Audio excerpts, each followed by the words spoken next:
30 cm. That's the average length of a person's foot and the width of a proposed footpath outside Maplewoods condominium. Residents of Maplewoods condominium along Bukit Timah Road might have to contend with a 30 cm footpath if plans for the tunnelling launch site for the Downtown Line 2 goes through. The residents have since written a petition to the Prime Minister asking to reconsider the location of the launch site for the safety of the pedestrians and motorists. The launch site is the second construction site placed directly in front of Maplewoods. And so all of this area where the cars are currently and in the middle will be either the station box construction site or the launch site. But by having the launch site where they've currently got it planned, the trucks that take away the dirt and debris from the digging of the tunnel will cross across the only exit and entrance to Maplewoods while we're trying to accelerate onto the elevated diversion.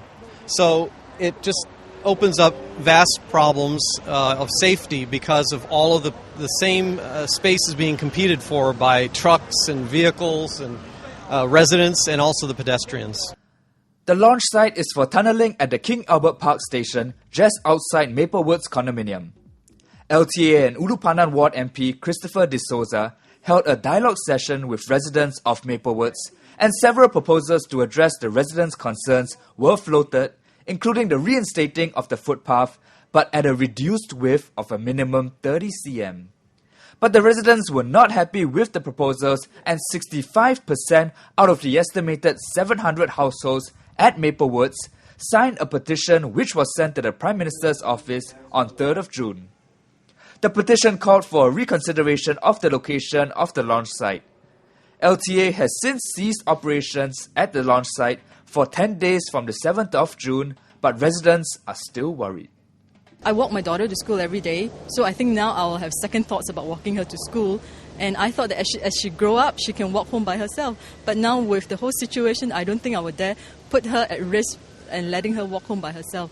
My wife and my children, they do walk to Bukit Timah Plaza. And the way it looks right now, because you're mixing in pedestrian traffic with all the dump trucks in order to service the launch shaft, and all the concrete mixers and other trucks carrying material, is going to present a danger. Now, there's always risk of being a pedestrian anyway, but the risks are heightened. And if you talk about over a period of 2 years of very intensive traffic, and perhaps up to 5 years with a lot more traffic, probability says that you're going to reach a level where there's going to be certain injury, accidents, and potentially deaths. The Downtown Line 2 is part of the government's $60 billion rail expansion plan to double our existing rail network to 280 kilometers by 2020. Since news of the location of the tunnelling launch site was announced to residents in May this year, residents have lobbied to have the site changed. To address the safety concerns, the only answer is to move the launch shaft away from Maplewoods entrance. There are various alternatives that we've heard put forward. We're not technically able to evaluate them, but we hope that they would be seriously looked at in the interest of safety. I'm not trying to, mandate that the shaft has to be moved. What I like to see is some way to revisit the plan and to such an extent that the pedestrian traffic do not mix with the vehicular traffic. That's number one.